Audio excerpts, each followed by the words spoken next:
Through his filmmaking techniques, style, and editing, Justin Lin turns Better Luck Tomorrow into a classic teenage drama with a significant underlying message concerning today's Asian American high school students.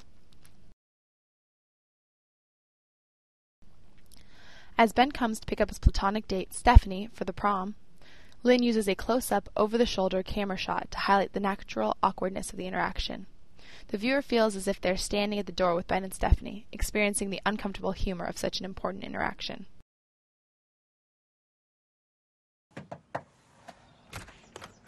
Hey. Hey. You look great. Jinx. Too flinching. Ow. The background noise also adds to the naturalness of the scene. The pleasant, everyday sounds of birds chirping and cars driving by emphasize the normalcy of the scene and the characters. Though they are both Asian American, nothing in the scene leads us to remember their race. In fact, they both act very American by joking about a jinx as they say the same thing and playfully hit each other. They seem like very typical American teenagers about to go to prom.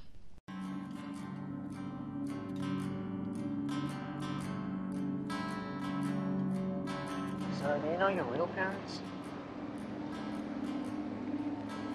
Do you want them? My parents up now are my real parents.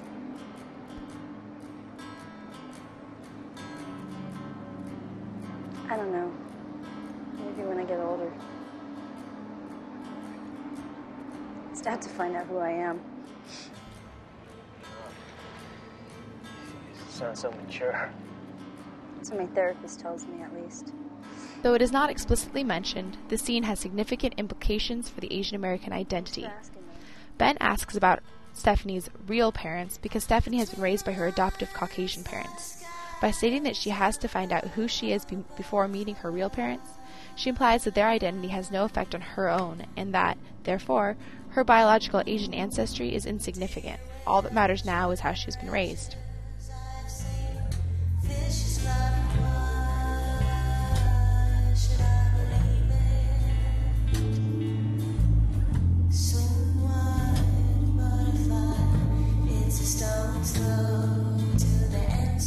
At the prom, the way the camera follows their actions very closely and zooms into their faces adds to the realism of the scene. However, the melancholy tone of the song and the deliberate slowness of their motions make the scene seem almost sad. Yes, they are at the prom, but there are hidden undertones of teenage angst.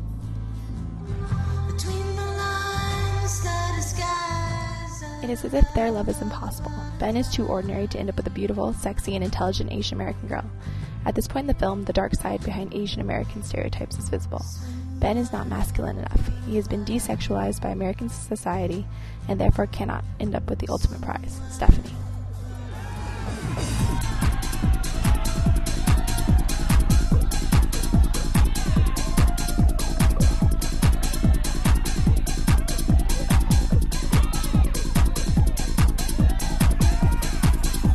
The abrupt change in music does not affect their melancholy behavior either, emphasizing how their prohibited love is squashing their freeness of emotion.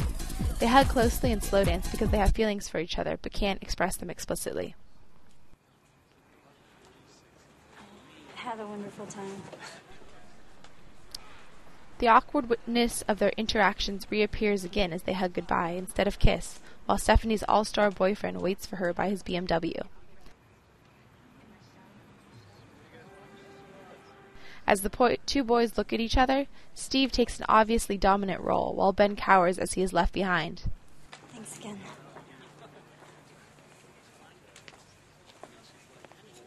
Their interaction demonstrates a very typical teenage-boy relationship. However, it does not resemble typical Asian American stereotypes that are often depicted in films. Ben does not lose the girl to a charming and brawny Caucasian boy, but to a charming and brawny counterpart of himself. Through the use of realistic camera shots, distinctive tones, and well-developed characters, Justin Lin created Better Luck Tomorrow to be a poignant social commentary charading as a typical teenage drama. Ben, Stephanie, and Steve portray the adversity experienced by today's Asian American youth by comfortably fitting into the social dynamics of mainstream America. The naturalness and normalcy of the film and the characters enable Asian Americans to shed their perpetual foreigner image and take part in American life.